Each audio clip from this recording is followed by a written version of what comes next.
Ya, selamat pagi. Salam jumpa untuk semua rekan-rekan yang dikasihi Tuhan. Pagi Pak Andi. Ya, pagi Pak Hendarto. Pagi untuk semuanya. Kita bersyukur pada Tuhan karena anugerahnya bagi kita semua. Kita bersyukur karena belas kasihan Tuhan yang sudah menyertai kita sampai hari ini dan menyertai seluruh anak-anak Tuhan di seluruh dunia.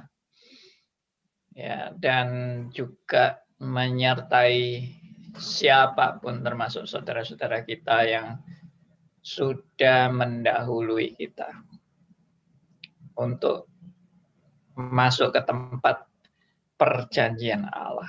Ya.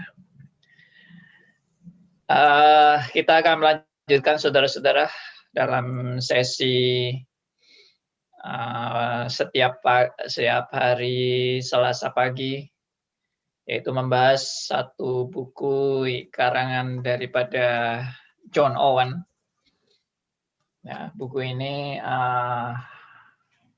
yaitu dengan judul Pencobaan, ya, karangan John Owen. Buku Pencobaan karangan John Owen, terbitan dari Momentum, sudah terjemahan. Saudara-saudara yang ingin baca, silakan bisa beli bukunya. Mungkin juga ada di, saya nggak tahu, di Shopee atau di Tokopedia. Saudara juga bisa beli kalau bisa di search ya. Oke, kita akan berdoa terlebih dahulu. Kita mohon pimpinan Tuhan di dalam kita akan belajar firman Tuhan bersama. Mari kita berdoa. Bapa yang di surga, kami bersyukur dan terima kasih karena anugerah-Mu bagi kami. Kami bersyukur karena belas kasihan-Mu kepada kami semua orang-orang berdosa yang tidak layak ini. Kami bersyukur karena kesempatan kami boleh belajar bersama kebenaran firman Tuhan dan kami boleh kembali kepada firman-Mu, kepada Alkitab. Back to the Bible. Biarlah kami selalu punya spirit untuk menjadi saksi bagi Tuhan dimanapun kami berada dan memuliakan nama Tuhan. Dan Tuhan boleh memakai kami menjadi alat-alat-Mu untuk pelebaran kerajaan-Mu. Terima kasih Tuhan. Kami serahkan juga acara kami dari awal sampai akhir dalam diskusi tentang buku pencobaan ini. Biarlah Tuhan boleh pakai juga buku yang ditulis oleh hamba-Mu yang sudah menjadi berkat bagi banyak orang untuk memuliakan nama Tuhan. Terima kasih. Kami serahkan doa kami. Kami serahkan rekan-rekan yang menjadi pendengar radio RMC maupun melalui YouTube dan Zoom. Tuhan berkati semuanya. Terima kasih, kami serahkan doa kami dalam nama Tuhan kami Yesus Kristus, Tuhan dan Juru Selamat kami yang hidup sampai selamanya. Amin. Ya, saudara-saudara, siaran kita ini adalah siaran radio RMC, Reform Media Center. Dan kalau saya sendiri, saya siaran hari Senin malam, obrolan santai, jam 7:30 sampai jam 9. Hari Selasa pagi, membahas buku pencobaan dari John Owen, dari jam 9 pagi sampai jam 10. Kemudian hari Kamis pagi, kita juga membahas buku Katekismus Heidelberg, jam 9 pagi sampai jam 10 pagi. Kemudian Kamis malam kita melanjutkan obrolan santai dengan Q&A. Dan tema kali ini Q&A atau obrolan santai adalah pikiran manusia vs pikiran Allah. Ya. Oke. Saya akan share seperti biasa.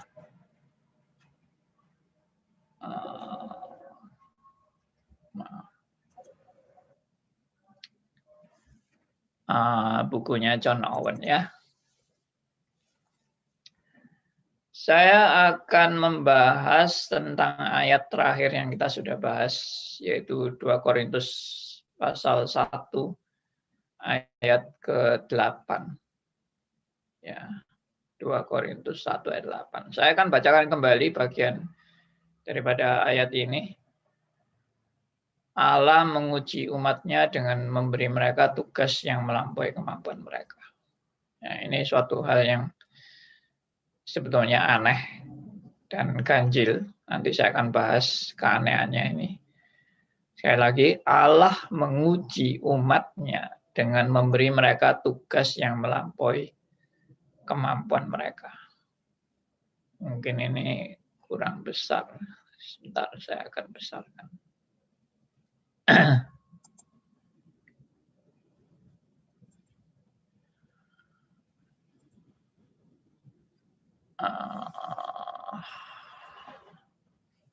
Ya, 300.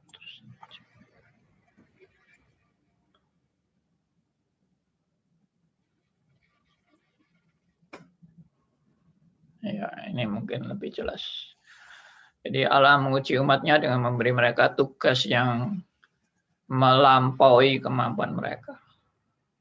Ya, perhatikan, tugas yang melampaui kemampuan mereka. Sepertinya Allah ini kok nggak fair ya, memberikan tugas yang melampaui kemampuan kita. Tapi kita dengar selanjutnya. Rasul Paulus menyinggung tentang ujian semacam ini ketika dia menulis, beban yang ditanggungkan atas kami adalah begitu besar dan begitu berat. Nah, ini poin yang juga saya mau tekankan, sehingga kami telah putus asa juga akan hidup kami. 2 Korintus 1 ayat 8. Nah, jadi kata-kata ini kelihatannya bertentangan dengan 1 Korintus 10 ayat 13. Nah, sekarang coba kita lihat 1 Korintus 10 ayat 13. Ya, sebentar.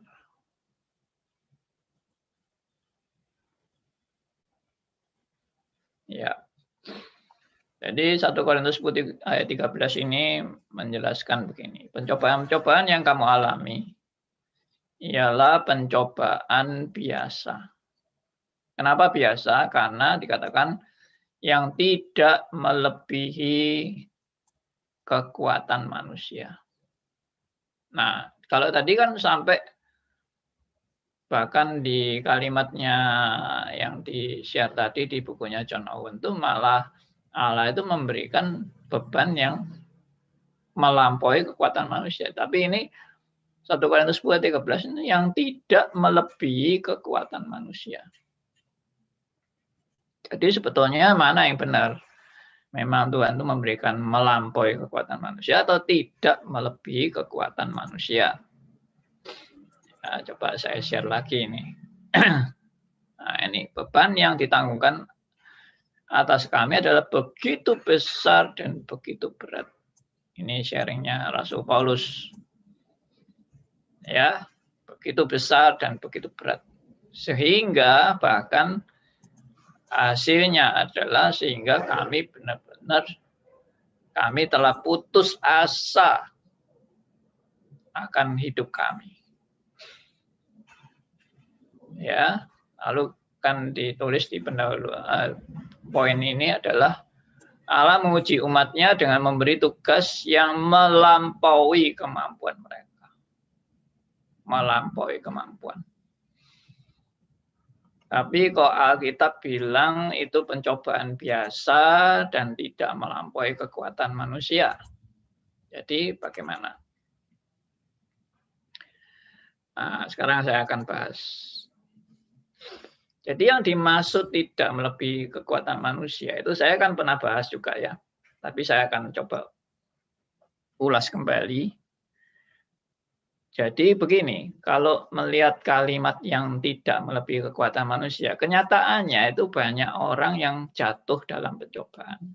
Bukan orang pada umumnya, tapi anak-anak Tuhan. Anak-anak Tuhan, di Alkitab pun sudah tercatat begitu banyak orang yang mengalami pencobaan dan jatuh dalam pencobaan. Termasuk anak-anak Tuhan. Jadi anak Tuhan itu bukan orang hebat. Anak-anak Tuhan itu bukan orang Superman, bukan orang-orang yang steril terhadap pencobaan dan terhadap dosa. Ternyata Alkitab justru banyak men-sharingkan anak-anak Tuhan yang pada berjatuhan. Saya waktu mulai ngeh, maksudnya ngeh itu mulai tersadarkan dengan berita-berita Alkitab seperti ini. Jadi sebetulnya dulu itu kesannya kan kalau jadi anak Tuhan pasti kuat, jadi anak Tuhan pasti tabah, jadi anak Tuhan pasti diteguhkan, jadi anak Tuhan pasti disertai. Ya, pasti ada jalan keluar, pasti ini, wah pokoknya menanglah, jadi anak Tuhan itu pasti menang. Karena Tuhan beserta kita.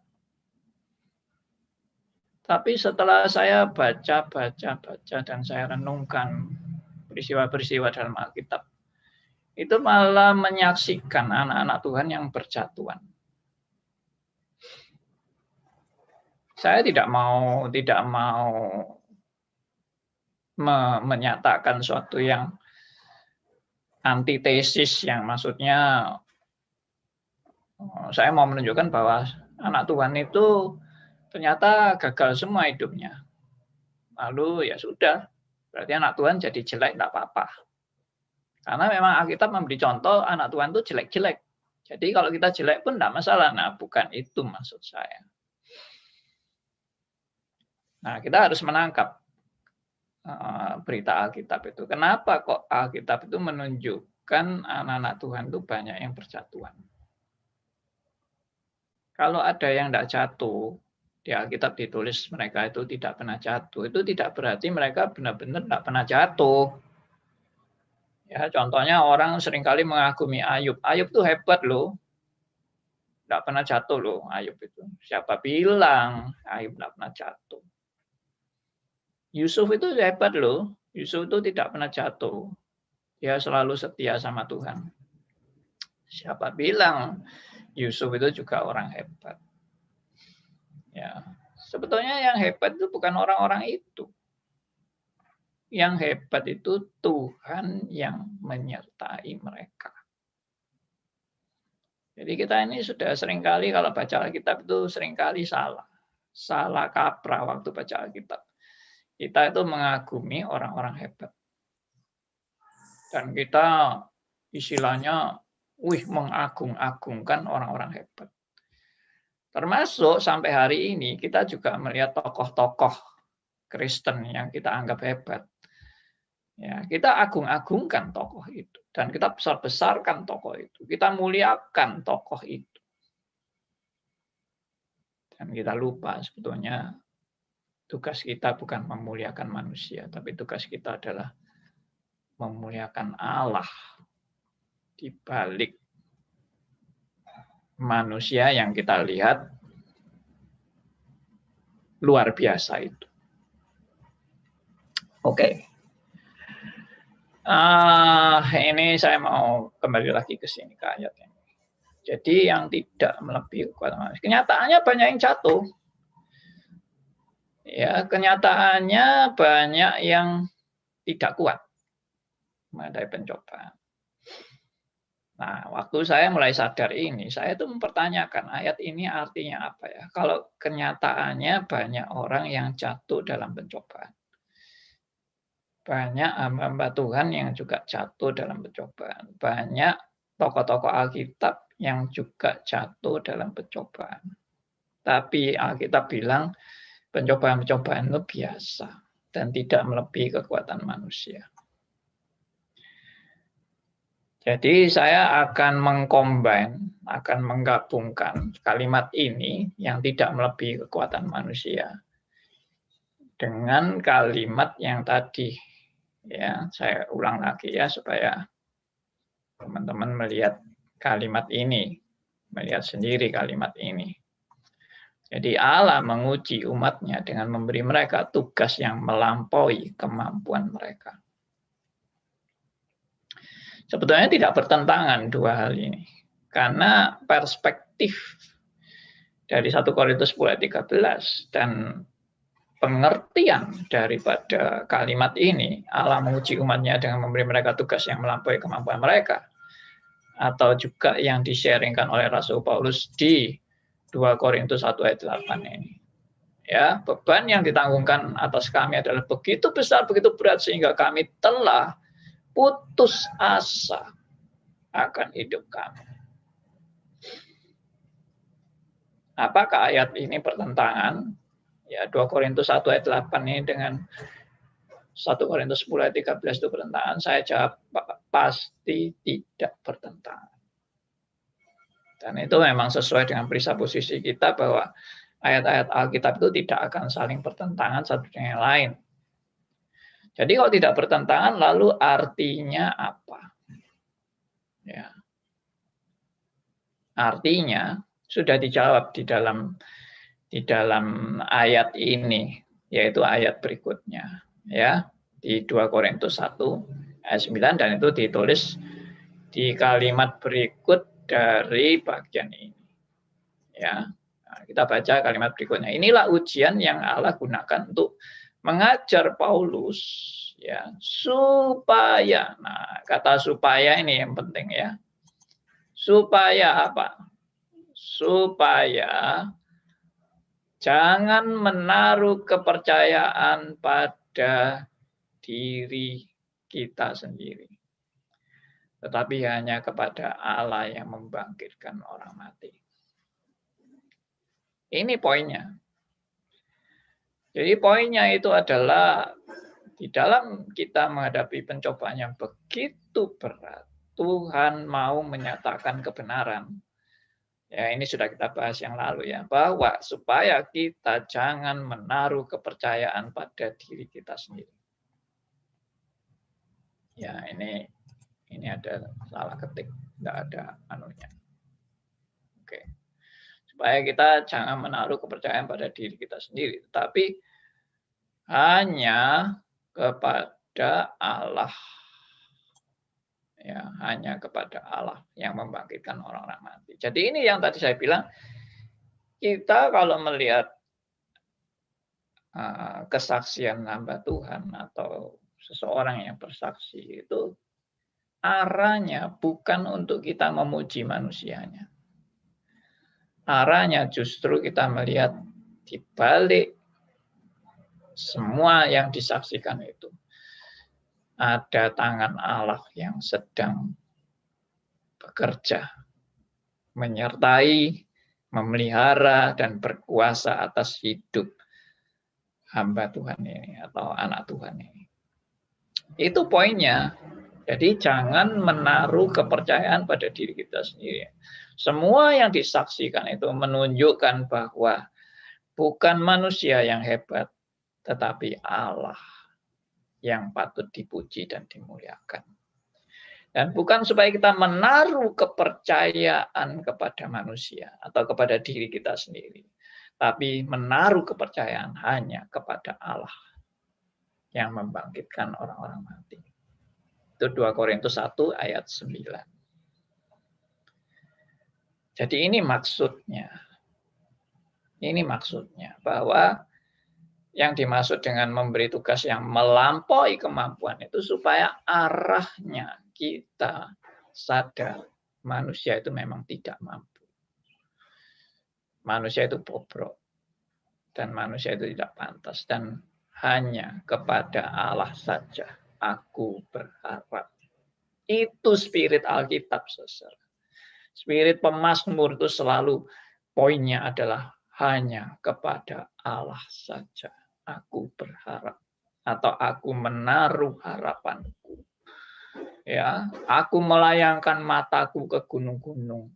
Dari manakah pertolonganku? Pertolonganku hanya dari Allah. Ya, dan seterusnya. Itu luar biasa sekali itu kalimat. Pemazmur, aku melayangkan mataku ke gunung-gunung. Dari manakah pertolonganku? Itu kalimat-kalimat yang menunjukkan apa? Melayangkan mata ke gunung-gunung itu apa? Sudah dalam keadaan yang benar-benar tidak ada lagi yang bisa menolong. Ya, melayangkan mata ke gunung-gunung berarti maksudnya semua yang ada di kelilingku ini sudah tidak ada yang bisa menolong aku lagi. Hanya Allah saja yang bisa.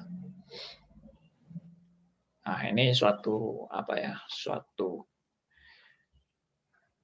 berita devosional yang membawa kita ke hadirat Allah yang sungguh-sungguh nyata. Ini bukan pelarian, ini bukan ekstasi rohani, ini bukan berkhayal, tapi ini adalah suatu kebenaran yang nyata bagi orang percaya. Oke, jadi kembali lagi ke 1 Korintus 10 ayat 13. Jadi ini bolak-balik ke sana kemari supaya kita bisa lihat perbandingan ayat-ayat ini. Ya, nah, pencobaan yang kamu alami adalah pencobaan yang biasa. Ya, pencobaan biasa. Ini kalimat yang sangat-sangat perlu kita renungkan ya. Pencobaan biasa ini yaitu apa? Pencobaan biasa yang yang tidak melebihi kekuatan manusia. Tidak melebihi kekuatan manusia. Tapi saya akan bilang, lah kenyataannya kok banyak yang jatuh. Ya, nanti itu saya akan simpulkan ya. Nah, tapi yang dimaksud dengan pencobaan biasa ini, ya, pencobaan yang kamu alami adalah pencobaan biasa. Kenapa? Nah, sebabnya itu di kalimat berikutnya, saudara ya. Nah, kalimatnya berikutnya itu apa? Sebab Allah itu setia. Ini poinnya, pencobaan-pencobaan biasa yang kamu alami. Seandainya kamu jatuh pun, Allah tetap setia. Ya, ini kalimat yang Anda perlu renungkan dalam-dalam ya. Seandainya kamu jatuh pun dalam pencobaan, Allah tetap setia. Setia bukan kepada Anda, itu saya pernah juga siarkan ya. Jangan GR. Allah itu bukan setia sama Anda, lalu Allah melayani Anda, Allah memuliakan Anda, Allah menyediakan kepada Anda. Sepertinya Allah itu jadi kacungnya Anda, bukan. Allah bukan terus jadi pembantunya Anda. Bukan itu maksudnya. Yang dimaksud Allah setia itu adalah Allah setia kepada janjinya.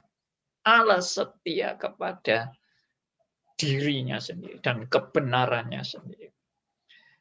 Jadi Allah itu kan sudah memang jelas-jelas menyatakan bahwa Allah itu akan menyertai anak-anaknya. Allah itu akan memberi anugerah kepada anak-anaknya. Ya, apapun yang terjadi, Tuhan selalu memberi yang terbaik bagi anak-anak. Itu kesetiaan Allah. Kesetiaan Allah kepada janjinya, kepada konsistensi dirinya yang mengatakan apa dan pasti dilakukan. Itu yang dimaksud dengan Allah itu setia. Jadi dia kalau sudah berjanji, ya dia akan menyertai. Dia tidak akan membiarkan anak-anaknya. Dia adalah gembala yang baik, yang selalu menyertai domba-dombanya. Dan memberi yang terbaik. Itu janji Allah. Kita pegang janjinya karena dia adalah Allah yang setia. Nah, dengan demikian, Allah yang setia itu dikatakan, karena itu,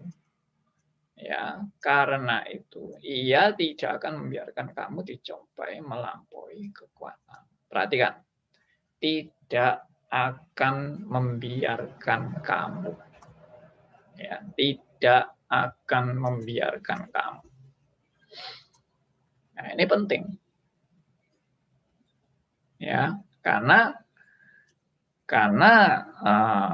yang dimaksud dengan tidak akan membiarkan kamu itu adalah kamu tidak akan dibiarkan atau tidak akan ditinggalkan. Kamu pasti disertai. Dan tidak akan membiarkan kamu dicobai melampaui kekuatanmu. Ini juga menunjukkan Allah yang mengontrol, ya, mengendalikan semua pencobaan yang terjadi dalam kehidupan kita, kehidupan saudara dan saya. Ya, dikatakan ia tidak akan membiarkan kamu dicobai melampaui kekuatanmu. Berarti pengendali pencobaan itu siapa? Allah.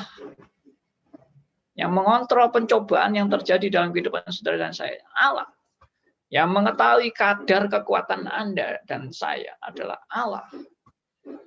Yang berkuasa atas segala kuasa yang ada di alam semesta ini adalah Allah. Nah, ini penekanan kepada Allah yang berdaulat dan Allah yang mendalikan. Dan pencobaan apapun yang saudara dan saya alami tidak lepas daripada kendali Allah. Tidak lepas daripada kontrol Allah. Tidak lepas daripada pengawasan Allah. Karena dia Allah yang memang maha berdaulat, maha kuasa, maha ada, maha tahu, maha sempurna. Dan menepati dan setia kepada janjinya. Itu saudara. Kalau saudara anak Tuhan, pasti Tuhan menyertai Anda dan saya. Kecuali Anda belum jadi anak Tuhan, yang tidak ada janji itu.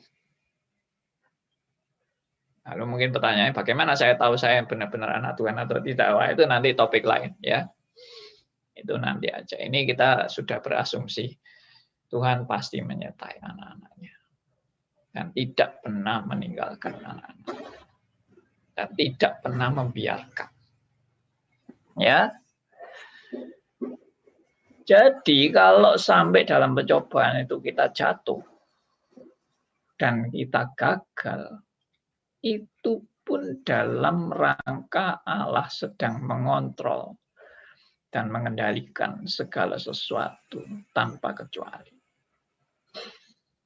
Jadi saudara jangan punya konsep bahwa Allah itu nggak tahu.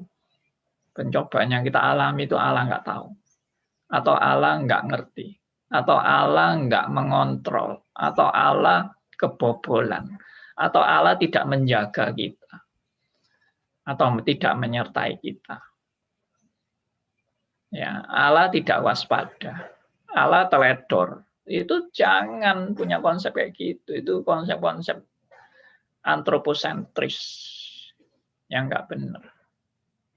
Firman Tuhan mengajar saudara dan saya untuk teosentris, bahwa Allah selalu yang mengendalikan segala sesuatu tanpa kecuali. Nah, jadi kalau jatuh pun itu tetap dalam pemeliharaan Allah. Tanda petik. Ya. Soalnya seringkali orang punya konsep kalau Allah memelihara, enggak mungkin aku jatuh. Kalau Allah memelihara, aku enggak mungkin sampai gagal. Kalau Allah memelihara, aku enggak sampai bisa dicobai melampaui kekuatanku. Kalau Allah memelihara, aku pasti enggak mungkin kalah dengan iblis. Nah, ini konsep-konsep yang kelihatannya benar, tapi salah, keliru, salah nangkep. Spiritnya dia tidak menangkap. Ya, Allah menyertai apapun yang terjadi, walaupun kamu jatuh, Allah tetap menyertai. Bukan berarti Allah senang kamu jatuh atau Allah, kalau bahasa Surabaya, Allah jungkrakno kamu untuk kamu jatuh. Ya, maksudnya Allah itu sengaja memang punya hobi menjatuh-jatuhkan orang atau menyengsarakan orang atau menjebak orang untuk jadi sengsara. Kan itu pikiran-pikiran naif seperti itu harus dijauhkan dari pikiran kita. Allah semuanya punya tujuan yang baik bagi setiap anak-anaknya. Jadi kejatuhan itu pun dalam, tadi saya bilang, dalam pemeliharaan Allah. Kenapa saya berani mengatakan itu? Kalau Tuhan tidak memelihara saudara dalam kejatuhan, saudara sudah hangus binasa dan hancur berantakan. Kalau Tuhan tidak pelihara. Jadi mana ada orang yang tahan dalam pencobaan dan bangkit sendiri dengan kekuatannya? Mana ada?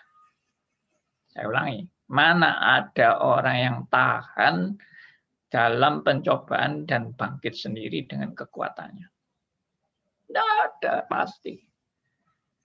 Orang yang jatuh dalam pencobaan, kalau tidak disertai Allah, saya tadi bilang apa? Sudah hancur berantakan. Berkeping-keping dan tidak mungkin bisa bangkit lagi kalau Tuhan tidak menyertai dia. Kalau Tuhan tidak memelihara dia, habis dalam pencobaan itu. Jadi yang menjadi jaminan saudara dan saya dalam pencobaan itu bukan kehebatan Anda, bukan kekuatan Anda, bukan kemampuan Anda. Yang menjadi jaminan kita dalam menghadapi pencobaan, di dalam jatuh bangunnya kita, adalah pemeliharaan Allah. Nah itu baru kebenaran, sungguh-sungguh kebenaran. Oke, jadi saya lanjutkan. Jadi kalimat berikutnya, pada waktu kamu dicobai, Ia akan memberikan kepada kamu jalan keluar. Ya. Inilah yang Tuhan juga mau ajarkan kepada saudara dan saya. Meskipun Anda mengalami kejatuhan dalam pencobaan itu, tapi Tuhan akan menuntun Anda dan memberikan kepada Anda jalan keluar. Jalan keluar itu jangan saudara terjemahkan dengan hal-hal yang ukuran lahiriah, ukuran duniawi. Jadi misalnya, saudara mengalami ancaman kebangkrutan. Tuhan beri jalan keluar sampai saudara tidak bangkrut. Bahkan saudara akan lebih kaya raya lagi. Lebih hebat dari sebelumnya. Itulah jalan keluar Tuhan. Bisa seperti itu, tapi bisa juga tidak. Jadi jalan keluar itu kasih tanda petik. Jalan keluar menurut kriteria Allah, menurut hikmat dan bijaksana Allah, bukan menurut keinginan Anda. Kita selalu kan inginnya jalan keluar itu kita keluar dari persoalan dan kan keluar dari pencobaan kan, keluar dari masalah kan, terus kemenangan, penuh dengan kesuksesan, kehebatan, itu yang kita inginkan kan. Enggak. Jalan keluar itu adalah jalan keluar yang menurut hikmat dan bijaksana Allah, dan itu mungkin bisa terjadi apapun bahkan di luar perhitungan kita. Bahkan jalan keluar itu bisa dilihat dunia sebagai suatu tanda petik kekalahan. Saudara coba bayangkan orang-orang yang menjadi martir itu. Ya, tokoh-tokoh martir yang dibakar hidup-hidup sampai mati. Mungkin pertanyaannya jalan keluarnya apa itu? Buktinya dia mati. Tidak ada jalan keluar. Tidak ada kebebasan. Tidak ada pertolongan Tuhan yang nyata sehingga dia tidak jadi dibakar hidup-hidup. Buktinya dia dibakar hidup-hidup. Rasul Paulus juga dipenggal kepalanya. Ya, dan murid-murid yang lain juga semua mati sebagai martir, kecuali Rasul Yohanes yang dibuang di Pulau Patmos, dan itu pun juga mati di sana. Jadi apa jalan keluarnya? Jalan keluarnya adalah jalan keluar yang menurut hikmat Allah. Dan jalan keluarnya adalah janji Allah akan digenapi dalam kehidupan setiap anak-anak Tuhan. Loh, janji Allah apa? Janji Allah apa? Nah, ini kalau kita nggak nangkep ya, kita akan kecewa di dunia ini. Karena kita seringkali menerjemahkan janji Allah itu di dunia ini. Janji Allah itu di dunia ini. Tuhan akan buat saya kaya. Tuhan akan buat saya sukses. Tuhan akan buat saya hidup enak. Tuhan akan meluputkan saya dari kematian. Tuhan akan meluputkan saya dari sakit penyakit. Tuhan akan meluputkan saya dari kebangkrutan. Tuhan akan membuat saya sukses, berhasil. Ya, pelayanan saya hebat. Kalau konteks pelayanan, gereja saya makin besar. Pengikutnya makin banyak. Ya, itulah jalan keluar. Dulunya saya itu miskin, saya tidak punya apa-apa. Sekarang gereja saya kaya. Ya, semua persembahan masuk dan sebagainya. Itu jalan keluar. Seringkali kita definisikan jalan keluar itu. Tapi banyak jalan keluar yang juga sampai gerejanya dibakar, sampai dia juga mati. Dibakar hidup-hidup dengan gerejanya. Itu jalan keluar. Ya, memang ini aneh. Mungkin apa yang saya sharekan ini bagi saudara aneh. Ya, tapi saya percaya. Saudara jangan menilai bahwa yang hebat itu seperti Daniel itu baru hebat. Sadra, Mesa, dan Abednego itu baru hebat. Tapi kalau Stefanus yang dilempari batu sampai mati itu nggak hebat. Yohanes Pembaptis yang dipenggal kepalanya itu nggak hebat. Yang hebat itu ya seperti Yusuf itu hebat. Tapi kalau Yakobus juga akhirnya mati dipenggal juga. Itu nggak hebat itu. Itu kita sudah menggolong-golongkan hebat dan tidak hebat dari ukuran duniawi.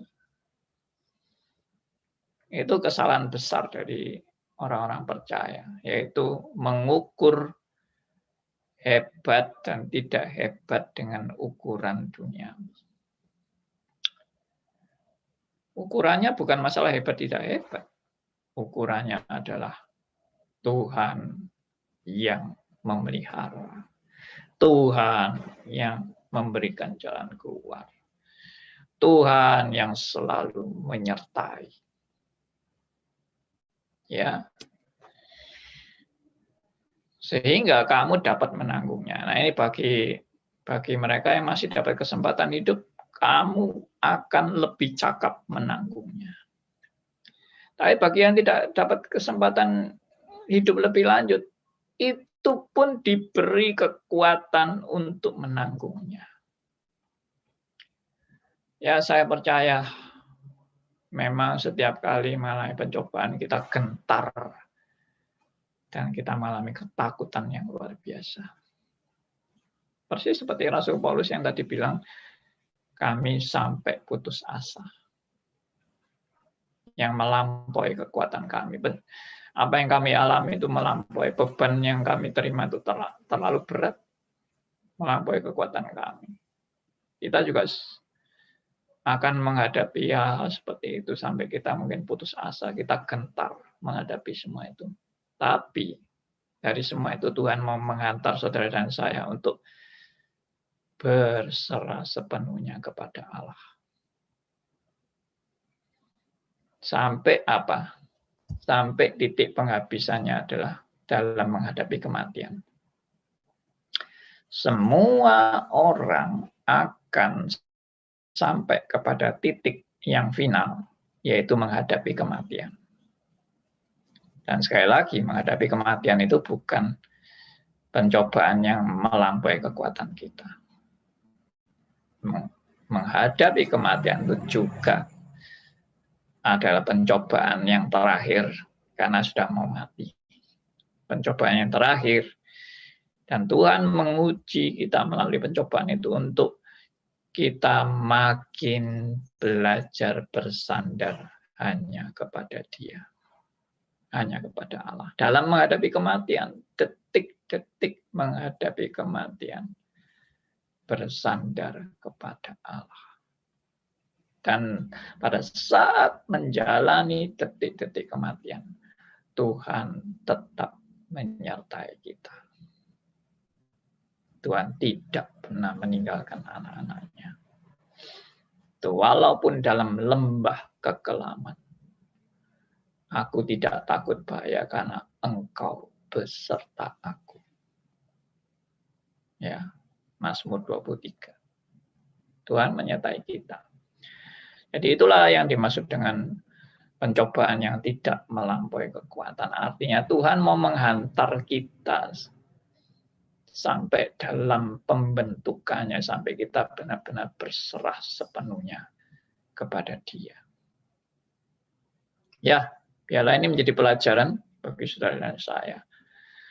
Dan ini boleh menjadi berkat bagi kita semua.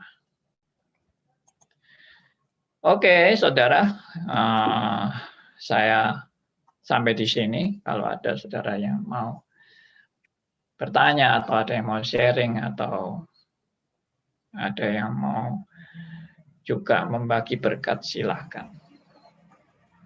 Pak Andi. Baik, Pak Endarto. Iya, Pak Andi. Terima kasih sekali atas pelajaran-pelajaran yang mencerahkan saya selama ini.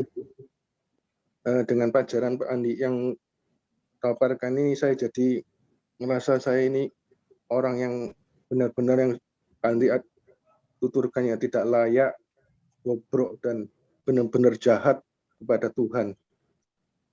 Apa yang saya alami selama ini ya tidak seperti yang martir-martir yang alami, ya. Tapi sebagai orang yang mengalami, sering saya selalu bersungut-sungut dan selalu apa yang Pak Andi pernah ajarkan, yaitu mengapa saya kok bisa begini, bukan apakah salah saya. Sering sekali itu terjadi dalam kehidupan saya, karena semua ini benar-benar melalui ajaran Pak Andi ini saya merasakan bahwa Tuhan itu setia dan turut bekerja di dalam segala hal demi mendatangkan kebaikan. Itu. Terima kasih Pak Andi, ajaran-ajaran yang Tuhan ajarkan ini benar-benar membuat saya ini sadar sekali bahwa saya ini betapa jahatnya dan berdosanya kepada Tuhan yang begitu baik pada saya, yang memelihara saya. Dan terus terang aja Pak Andi, dan selama ini apa yang saya butuhkan itu selalu pada saat yang tepat dan selalu Tuhan sediakan. Saya sendiri merasa sangat heran dan kok bisa ya, padahal saya sudah tahu bahwa ini saya tidak mungkin bisa, misalnya ya terus terang dalam kondisi pandemi kan orderan-orderan sepi sekali. Dan gimana saya selama setahun ini kan bayar karyawan dan segala keperluan kantor ya. Tapi pada saat kita mau bayar, ya ini bukan karena kebaikan saya, tapi ini Tuhan selalu sediakan. Tuhan selalu sediakan, Tuhan selalu mengerti apa yang menjadi kebutuhan saya. Padahal saya sendiri tidak tahu apa yang saya harus pikirkan, harus kerjakan untuk selanjutnya itu. Tapi Tuhan selalu ada aja memberikan jalan keluar seperti yang Pak Andi tadi tuturkan tadi melalui ajaran ini 2 Korintus 1:8-9. Tapi saya mengerti sekali di 1 Korintus 10:13 itu Tuhan sangat setia Pak Andi ya. Ya mungkin menurut saya sangat setia kepada saya, menjaga saya dan menyertai saya sepanjang kehidupan. Dia tahu sekali kebutuhan saya yang saya perlukan, bukan materi Pak Andi. Tapi dia selalu melegakan saya melalui firman yang saya ikuti melalui RMC ini maupun stres segala macam. Itu membuat saya itu merasa bahwa saya sebetulnya tidak layak, kenapa Tuhan selalu memperhatikan saya. Itu saja Pak Andi. Terima kasih Pak Andi atas pelajarannya. Ya, puji Tuhan. Tuhan tidak pernah meninggalkan anak-anaknya ya, dan selalu mendidik kita untuk kembali ke jalan yang benar. Bersyukur pada Tuhan. Terima kasih Pak Endarto kesaksiannya. Pak Andi. Ya. Silakan. Pak Aryo dulu Pak. Pak Aryo dulu mungkin atau. Pak Aryo silakan. Silakan Pak Aryo. Ya. Kalau Pak Andi ini pengajarannya sudah seperti orang, dia lengkap pengajarannya. Manusia menurut Allah ini mendidik manusia melalui lembah kesengsaraan dan gunung-gunung kesuksesan. Jadi ada saatnya lembah-lembah kesengsaraan itu yang biasa tidak pernah keluar dalam pengajaran gereja manapun. Jadi Pak Andi ini pengajarannya lengkap banget. Yang kalau saya golongan karismatik ya, itu selalu ya tadi itu segala kesuksesan dan sebagainya. Dan saya juga merasa dimanjakan Tuhan dan sukses-sukses dan sebagainya. Tetapi pengajaran yang sebenarnya harusnya lengkap. Ada saatnya harus masuk ke kesengsaraan para martir sudah ada pengharapan semua itu. Tapi Tuhan mungkin janji-janji yang luar biasa. Ya intinya janji-janji itu harus diterjemahkan sebagai theosentris, bukan egosentris saya. Itu intinya ya. Ya terima kasih Wes. Terima kasih Pak Aryo untuk sharingnya. Boleh menguatkan kita semua. Ya, jadi kita percaya bahwa janji Allah itu melihat kecuali, baik yang positif maupun yang negatif. Ya, janji Allah pasti dikenapi. Melalui jatuh bangunnya kita, janji Allah juga akan dikenapi. Dan Tuhan tidak pernah meninggalkan anak-anaknya. Oke, Theodor silakan. Andi, Pak. Ya. Iya, Pak. Pak, begini, Pak. Terjemahan LAI untuk TB, terjemahan baru di 1 Korintus 10 ayat 13 itu kurang tepat, Pak. Dan kurang lengkap. Ya. Karena kalau Bapak membandingkan, jadi kalau Bapak membandingkan, kita semua membandingkan, ada terjemahan lain, Alkitab versi Borneo, itu dibilang setiap cobaan yang kamu alami memang biasa dihadapi orang. Biasa, Pak, itu biasa. Lalu kalau terjemahan versi Kabar Baik, BIS, itu dibilang pencobaan yang kamu alami itu lazim. Jadi ada 2 poin dari 1 Korintus 10 ayat 13 itu biasa dan lazim. Tapi terjemahan baru TB nggak bilang itu. Jadi menurut saya ini kurang tepat sih Pak. Ini aja Pak yang saya mau sharing. Makasih Pak. Oh ya, ya thank you. Ya sebetulnya apapun terjemahan itu nggak sampai keluar dari konteksnya, ya tidak keluar dari maksudnya sebenarnya. Ya jadi yang dimaksud memang pencobaan biasa itu ya memang. Tapi sebetulnya kalau kita mau baca secara lengkap itu sudah jelas ya. Dikatakan kan tidak melampaui kekuatan manusia. Ya. Jadi pencobaan-pencobaan yang biasa yang tidak melebihi. Jadi ya oke aja. Jadi memang kita menghadapi pencobaan itu memang tidak melebihi. Tapi yang tadi saya maksudkan itu, jadi ini supaya kita tidak hanya bermain kata dari kalimat ini, tapi kita melihat secara komprehensif. Nah itu yang tadi saya maksudkan kan, buktinya kok banyak anak-anak Tuhan yang jatuh dalam pencobaan. Jadi sebetulnya apa yang dimaksud Tuhan dengan pencobaan-pencobaan biasa. Dan itu yang tadi saya tegaskan prinsipnya adalah Allah mengontrol segala sesuatu. Ya, termasuk segala pencobaan yang kita alami. Tuhan sedang mengontrol, mengendalikan. Ya, dan Tuhan tidak tidak pernah membiarkan anak-anaknya mengalami pencobaan tanpa Tuhan mengontrolnya atau tanpa Tuhan menyertai. Nah, itu spiritnya yang harus ditangkap. Terjemahan apapun, spiritnya tetap itu. Ya, spiritnya adalah tetap segala sesuatu dalam kendali Allah. Dan tidak ada yang lepas daripada kendalinya. Dan kalau Allah yang mengendalikan semua, berarti Allah yang mempunyai tujuan terhadap segala pencobaan yang saudara dan saya alami. Allah yang punya tujuan. Tidak ada yang kebetulan yang terjadi dalam hidup orang percaya. Ya, itu.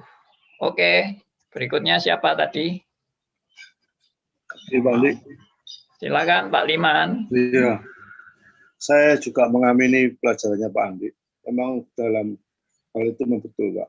Tapi pertanyaan saya, Pak, mungkinkah pengajaran Pak Andi ini dibuat sesuatu yang salah, Pak? Sebagai hamba Tuhan misalnya jatuh dalam dosa, dia bilang, ya memangnya ini. Jika tameng, Pak. Sudah semua dalam kedaulatan Tuhan. Jadi seolah-olah ada excuse dalam hal itu, Pak. Itu memang banyak terjadi seperti itu, Pak. Bagaimana membenarkan diri dalam pencobaannya. Nah, apakah itu hamba Tuhan betul-betul atau bagaimana saya tidak tahu. Itu banyak terjadi, Pak. Terima kasih, Pak Andi. Iya, benar. Jadi itu saya juga beberapa kali kasih warning. Jangan karena kebenaran ini lalu kita cari pembenaran dalam kita melakukan dosa. Ya, buktinya dosa itu pun juga dalam penetapan Allah. Jadi saya berdosa pun tidak masalah. Tidak pernah ada di Alkitab bahwa meskipun benar bahwa Allah itu menetapkan dosa, tapi tidak pernah kita waktu berdosa itu kita boleh membenarkan diri. Itu bukan ajaran Alkitab. Ya, ajaran Alkitab justru menegaskan kebenaran bahwa setiap anak Tuhan yang jatuh dalam dosa, ya kalau dia mau back to the Bible, dia harus menyadari akan kebobrokan dirinya dan menyesali akan dosa-dosanya, mengakuinya di hadapan Allah dan mengambil jalan kembali kepada pertobatan kepada Tuhan. Meskipun kita tidak pernah bisa benar-benar sempurna 100% tanpa cacat. Sekali lagi bukan untuk membenarkan diri, tapi untuk belajar hidup bergantung sepenuhnya kepada Allah. Jadi begini ya, kadang-kadang memang manusia berdosa itu mencari kambing hitam untuk membenarkan diri dalam keberdosaannya.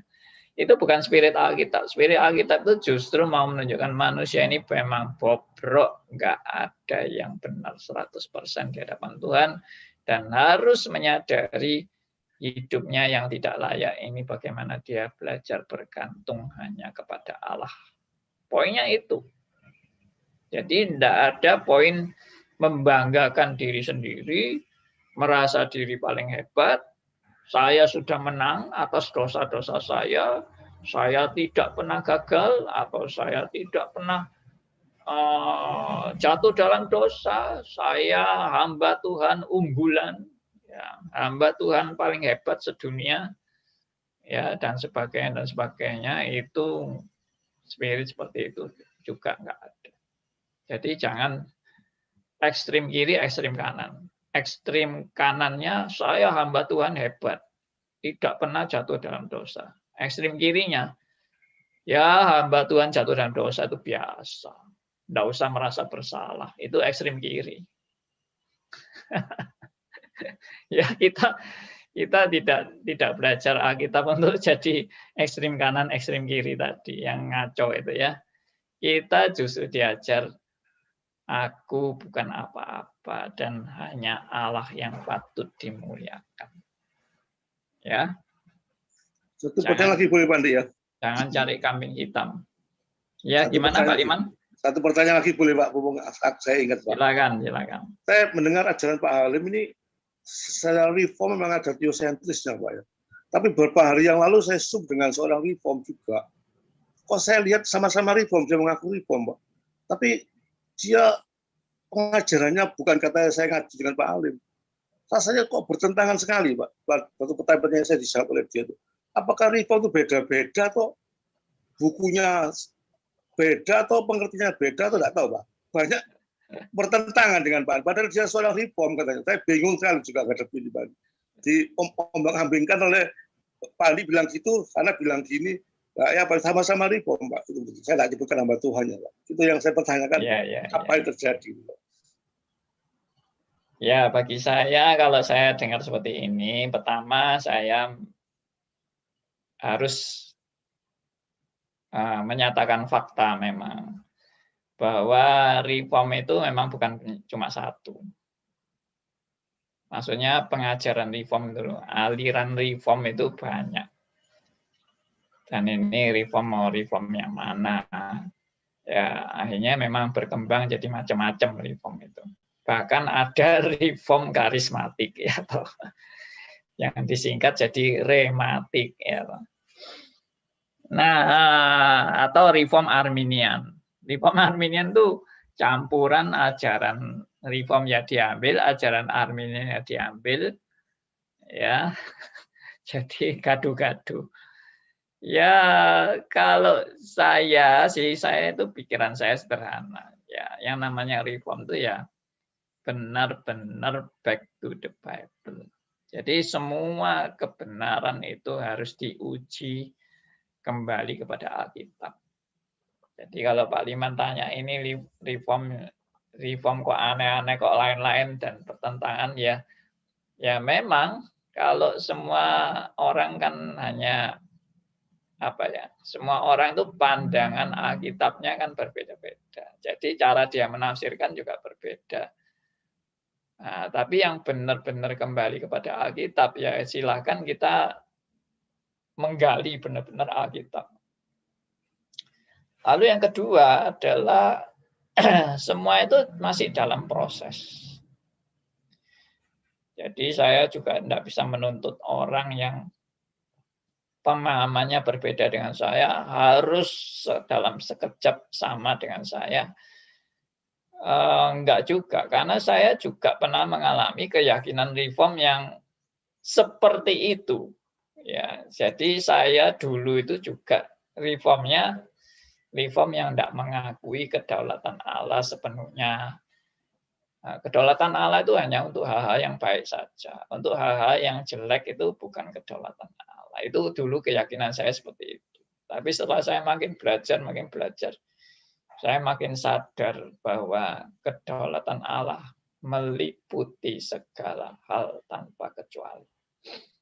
Itu kebenaran yang saya dapatkan benar-benar yang secara komprehensif, secara integrated, ya, secara harmonis dalam keseluruhan Alkitab yang tidak saling berkontradiksi.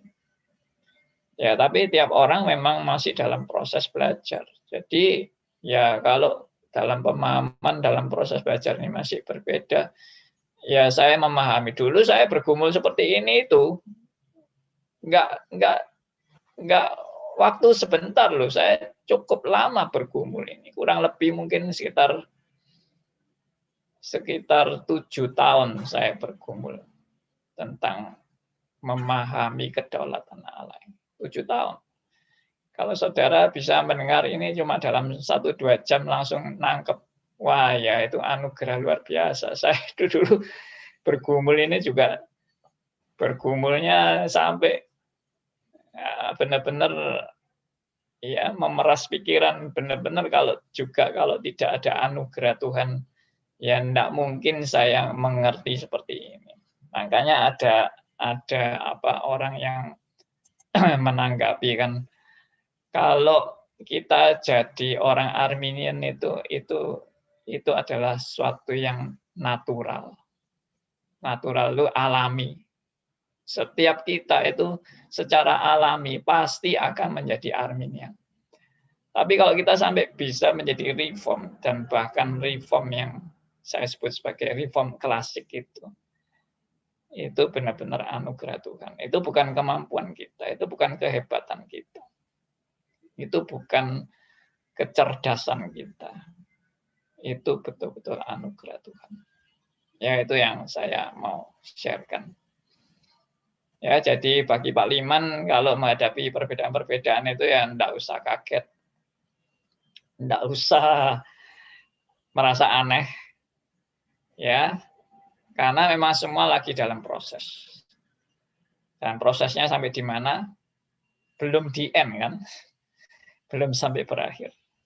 Jadi Tuhan sedang memproses. Saya nggak tahu orang-orang yang berlainan ini apakah akan diproses sampai menuju kepada seperti yang saya alami atau diproses yang lain. I don't know, karena Allah itu bekerja dengan kita tidak bisa tahu cara Allah bekerja, ya. Kalau sampai saya bisa seperti sekarang ini, saya juga menyadari benar ini anugerah Tuhan. Ini bukan kehebatan saya. Ya, puji Tuhan. Oke. Wah, sudah jam 10, Saudara ya. Saya mau share satu ayat. Ya, satu ayat lagi saya mau share kepada Anda. Ini ayat terakhir. Ya. Sebentar. Bagi saya ayat ini adalah juga jawaban dari kenapa kita juga mengalami banyak problema masalah hidup. Ya, bahkan sepertinya kekalahan tanda petik seperti kekalahan yang kita alami dalam hidup. Ya, 2 Korintus 4 ayat 7. Ya, saya bacakan. Tetapi harta ini kami punyai dalam bejana tanah liat. Nah, perhatikan, harta, ya, harta itu maksudnya harta yang kekal itu, atau harta yang luar biasa yang anugerah Tuhan itu dalam bejana tanah liat. Supaya apa? Supaya nyata bahwa kekuatan yang melimpah-limpah itu berasal dari Allah, bukan dari diri kami. Ini poinnya, saudara-saudara. Ya, bahwa kekuatan yang berlimpah-limpah itu berasal dari Allah, bukan dari diri kami. Makanya yang dimuliakan itu bukan manusia. Yang dimuliakan itu Allah. Yang dikagumi bukan manusia. Yang dikagumi adalah Allah. Kalau tadi beberapa saudara bilang, wah ini ajaran Pak Andi begini-begini. Anda jangan melihat saya, Anda melihat Allah yang bekerja dan memimpin hidup saya yang tadinya ngawur-ngawur. Saya ini benar-benar mengalami teologi pengawuran ya dalam hidup saya. Dari awal ngaco nggak karu-karuan. Sampai Tuhan bentuk saya seperti ini. Itu benar-benar adalah anugerah. Tidak mungkin itu pekerjaan saya. Ya, puji Tuhan. Tuhan juga memimpin Anda, bukan hanya memimpin saya. Tuhan sedang menggores kehidupan Anda, riwayat kehidupan Anda dengan rencananya yang sempurna untuk memberi pengertian-pengertian dan hikmat yang daripada Tuhan. Puji Tuhan. Kita sampai di sini. Dan saya minta ada yang pimpin doa. Saya minta Pak Liman ya, boleh pimpin doa buat kita semua. Bapa di surga, terima kasih dan puji syukur. Jikalau acara radio yang Pak Andi adakan bisa menjadi berkat banyak orang. Ya. Supaya mata rohani setiap orang anak Tuhan ditujukan pada Engkau. Hanya untuk Engkau, karena Engkau, dan semuanya untuk Engkau, Tuhan. Ya, biarlah melakukan ujung-ujungnya untuk memuliakan Tuhan. Kiranya Engkau memberkati pelayanan hamba-Mu ini, Engkau pakai menjadi luar biasa. Supaya pengertian-pengertian yang begitu dalam bisa dimengerti oleh anak-anak itu karena anugerah Tuhan. Terima kasih, Bapak. Di dalam nama Tuhan Yesus, Terima semoga berdoa dan syukur. Amin. Amin. Terima kasih semuanya, teman-teman.